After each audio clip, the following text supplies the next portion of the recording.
5 seconds to go.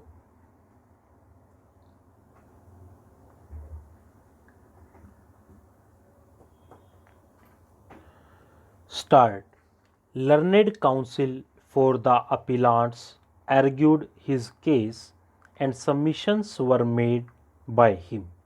We may make it clear at the outset that none of the appellants belonged to the category of either SC/ST or ex-servicemen, and their claim is also not against these categories.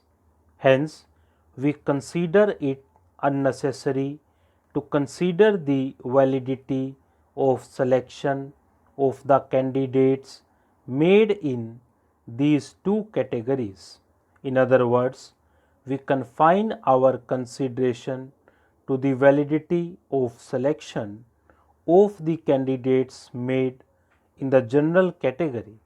Mainly, the submissions made on behalf of the appellants were that after declaration of the result of the written examination on 1st April 1998, standard could not have been lowered for making other 40 candidates eligible for the purpose of interview. Criteria could not have been framed after declaration of result of the written examination.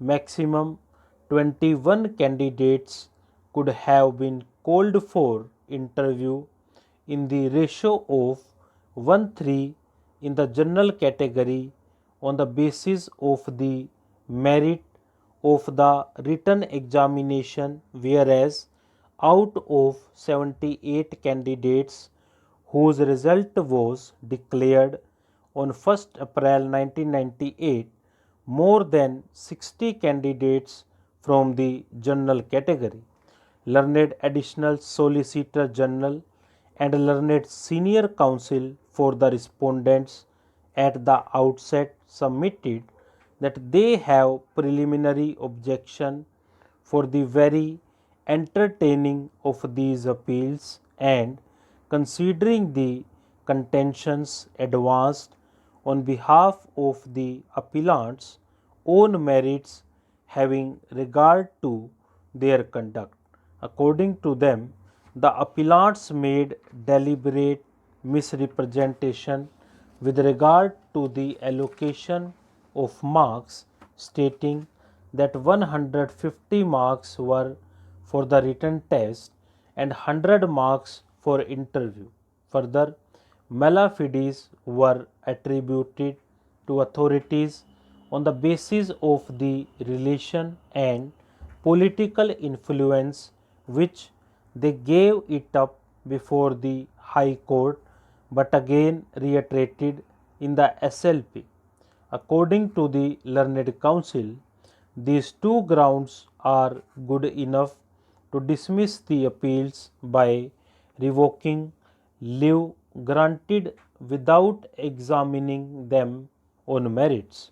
Although we find justification in these submissions, but having heard the parties at length, we consider these appeals on the merits of the contentions as well. On behalf of the respondents, further submissions were made explaining the criteria fixed, in what circumstances more number of candidates were called for interview, and how the selection made was fair and proper. According to them, mere calling more number of candidates for interview did not vitiate the selection made, having regard to the facts and circumstances of the case. At any rate, the appellants, being lower in merit, even otherwise could not get any benefit. According to the learned counsel for the respondents, the impugned judgment of the High Court is perfectly valid and justified.